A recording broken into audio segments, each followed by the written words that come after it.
I was in the United States Air Force from January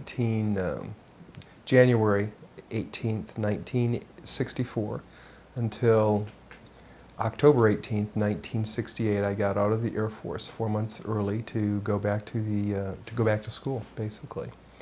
When I left, my rank was Sergeant.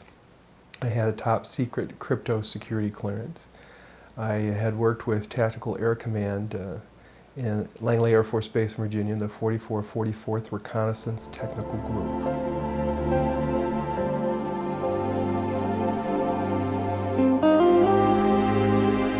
The group was involved in photographic reconnaissance.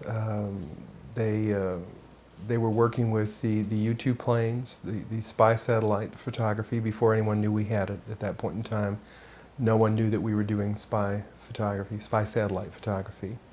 Of course, no one knew we had the U-2 program operating, or what the capabilities of that program were. We also did gun camera and reconnaissance film from C-130s, all sorts of aircraft that were going into combat situations. We processed the film for that. It was 1965. I believe it was about June or July of 1965, sometime in that time frame.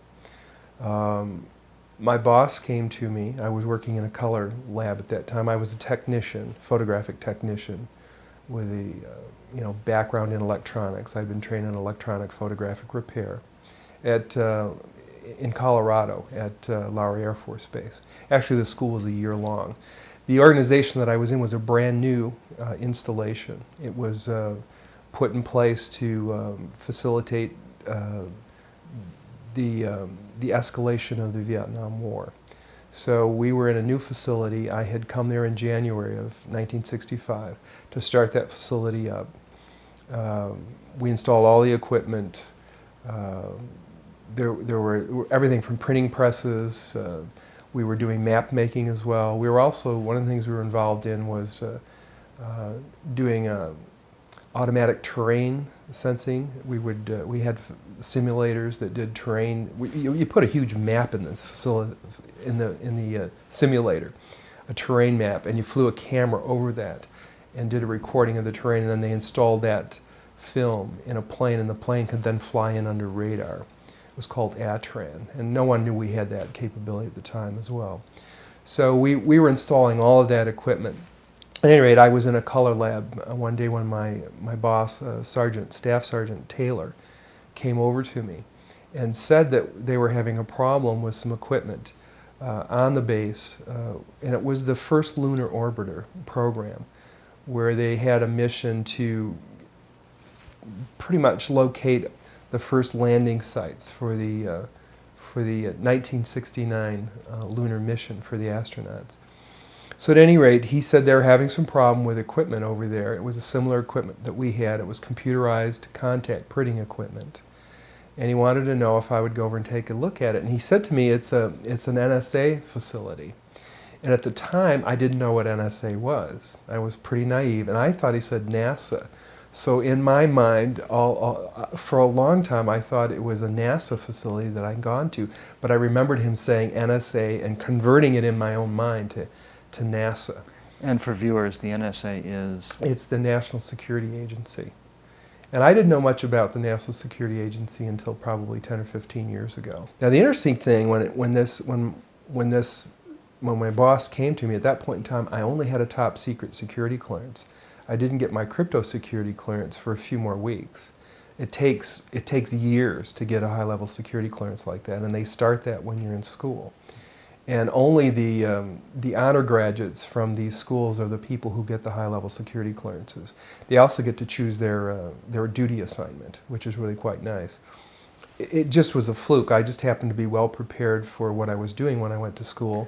And how did you get to be in a position where you actually were to deal with the material we are about to discuss? I was asked to go over to this facility on Langley Air Force Base where the NSA was bringing in the information from the lunar orbiter. And so I packed up some tools. I went over. I went into the facility. As I approached the facility, it was very lightly guarded. I mean, the base was under high security at any rate. I was surprised that there wasn't a higher level of security outside of the facility as I look back on it later. I went into the facility, I gave them my low-level security badge, they gave me a higher-level security badge. A couple of officers took me into this hangar. It was a very large hangar. As I walked in, there were people from other countries, a lot of foreign people from other countries in civilian clothes, with interpreters with them, with security badges hanging around their neck. And the first thing I thought to myself, if this is NASA, what are all these foreigners doing here? What are all these people from other countries speaking other language? Didn't make any sense to me. And I was really quite impressed with that. It just didn't grok. I was, what are all of these people doing here? And they were very quiet, very reserved, and there was a very peculiar pall hanging over them. They had a very concerned demeanor.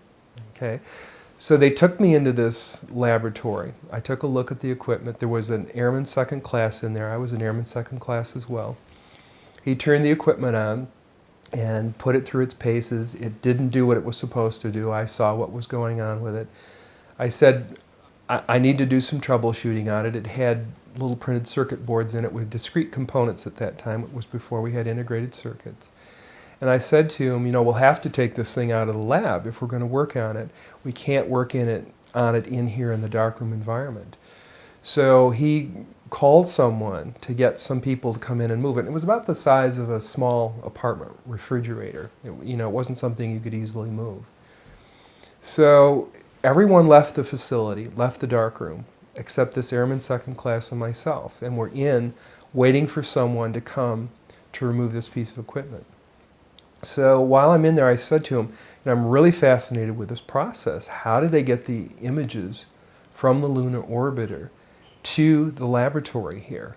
And he went through the whole process, describing how the various radio telescopes around the world were linked and they telemetered the data into Langley Field. And at the time, I didn't know what the real purpose of this darkroom and this operation in this facility was. I thought this was where they were bringing the data in and then releasing the images to the public. I had no idea that there were other issues involved in this facility.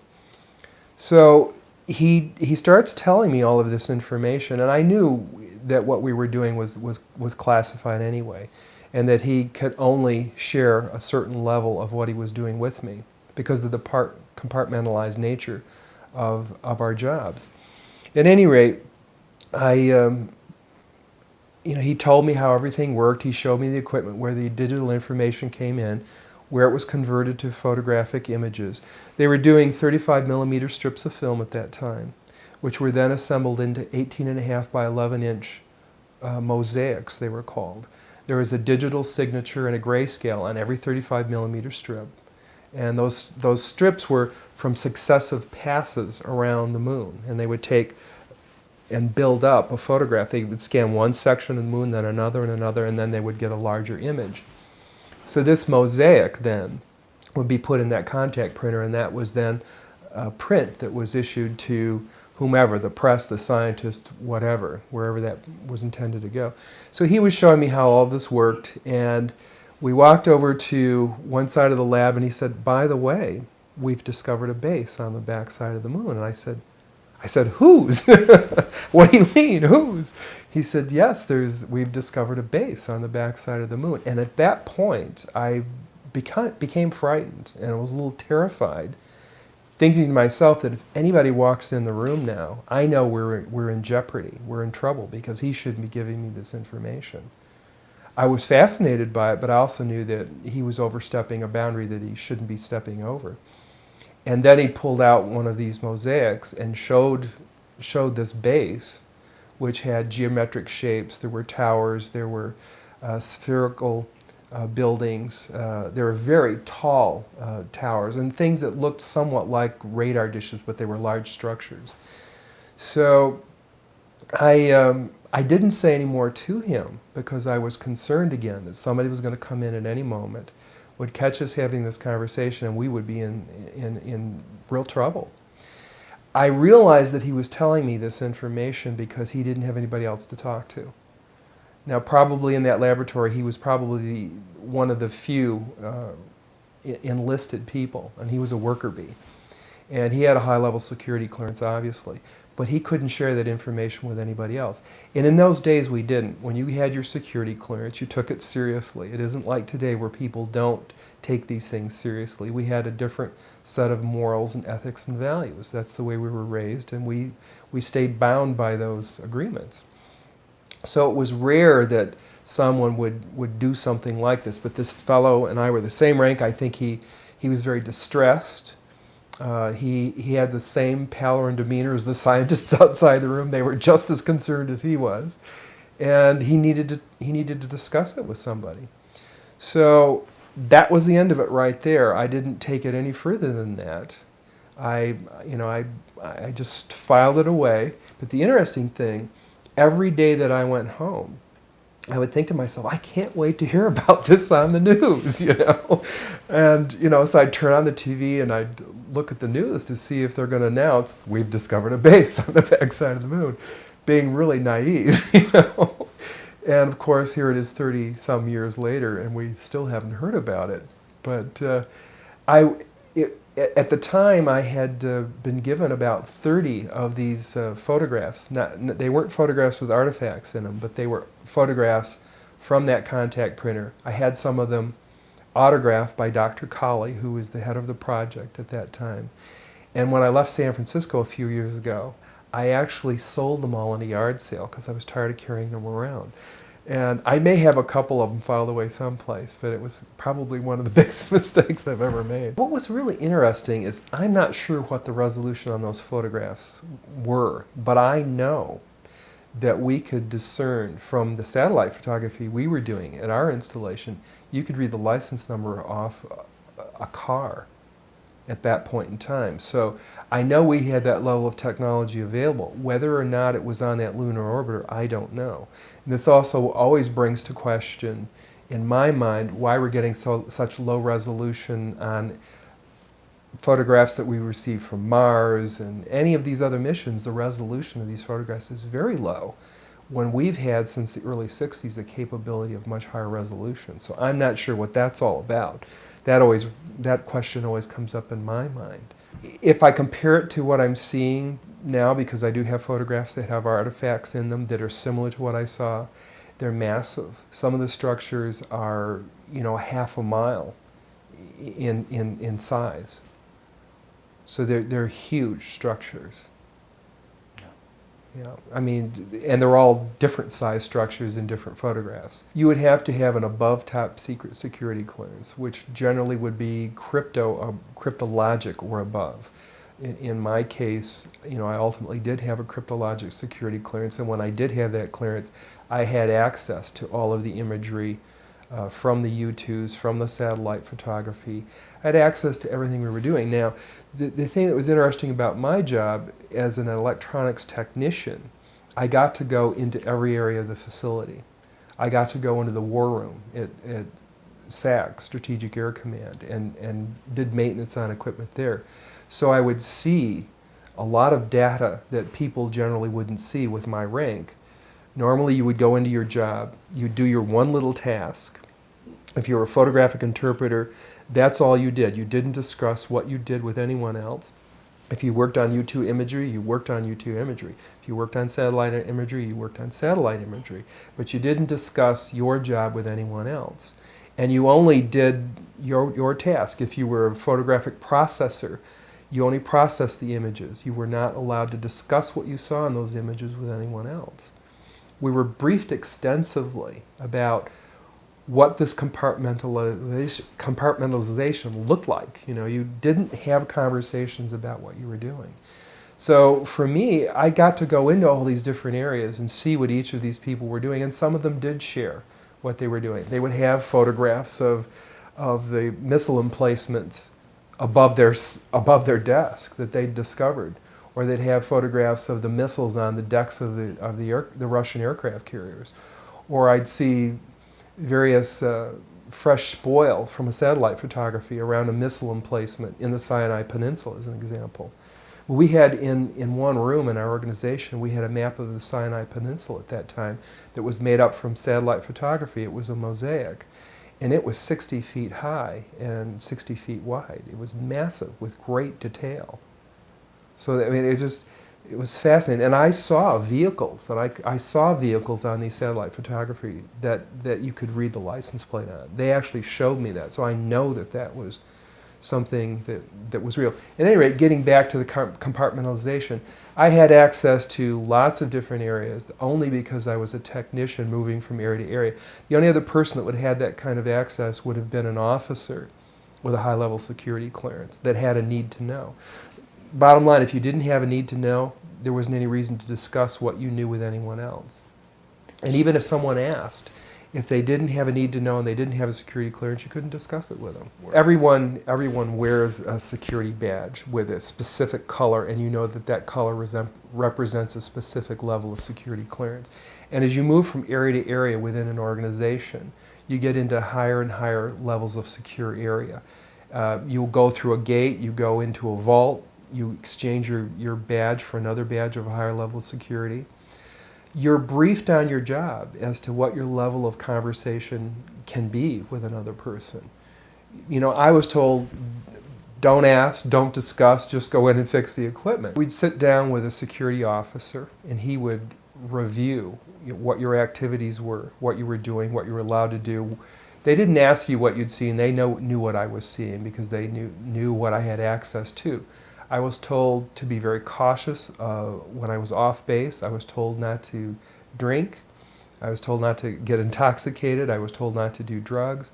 I was told to be very cautious of people striking up a friendship with me because there were people who were gathering this sort of information. There was a lot of espionage around the base, military espionage, or foreign espionage. You can cut that one out. At any rate, I was told, don't let anyone take my photograph. Be very cautious about where I traveled, when I traveled. I knew that I couldn't go any place for at least 5 years without telling the State Department where I was after I left the military. Anytime I traveled, I had to notify and get permission to travel any place I traveled at that point in time in the United States. They had to know where I was all the time.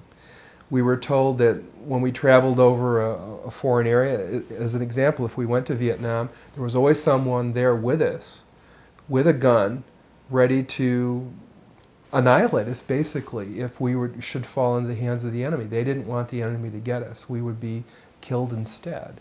So we knew we were operating under these sort of conditions, that your life was in jeopardy all the time should you fall into the wrong hands. So we were aware of that. I was told when I left that I would be investigated on a regular basis to make sure that I wasn't involved in any peculiar activities that didn't suit the government's needs. My security clearance expired in, I believe it was either October or January of 1998. And it was about 1998 that I actually, after my security clearance expired, I discussed what I had seen with my sister because she was interested in the phenomena. I read Colonel Corso's book, The Day After Roswell. In the book he said a lot of fantastic things, and he also said near the end of the book that there was a base on the backside of the moon. And when he said that, I said, aha. So I began to believe that everything he was saying was true. And he was saying a lot of really profound things about the crash in Roswell and alien technology and whatever, and how it had been mainstreamed through the Office of Foreign Technology by himself. So I knew that he was probably telling the truth. It just said to me, this guy's telling the truth, because I've had this experience and I know it's real. Yeah, it was Edgar Mitchell. He said, come forward, and I said, okay, it's time to start stepping out with this information. Because I was a little irritated, that the government had been lying about all of this for years and covering it up. And I felt it was time to get beyond that. There's a lot more weight to this than I realized, a lot more cover-up than I realized. Yeah, a lot more deception than I realized was going on. Well, some of the shapes, as I said, some of the buildings were very tall thin structures. I don't know how tall they were, but they must be very tall. Did you see profile shots of them? I or saw angular shots with they shadows? were angular shots with shadows. There were spherical and domed buildings, that were very large. They must be, half a mile in scale, because they were, in relationship to the scale of the photograph, they stood out very clearly. They were large objects. It's interesting because I tried to relate them in my own mind to structures here on Earth, and they don't compare to anything that you see here in scale and structure.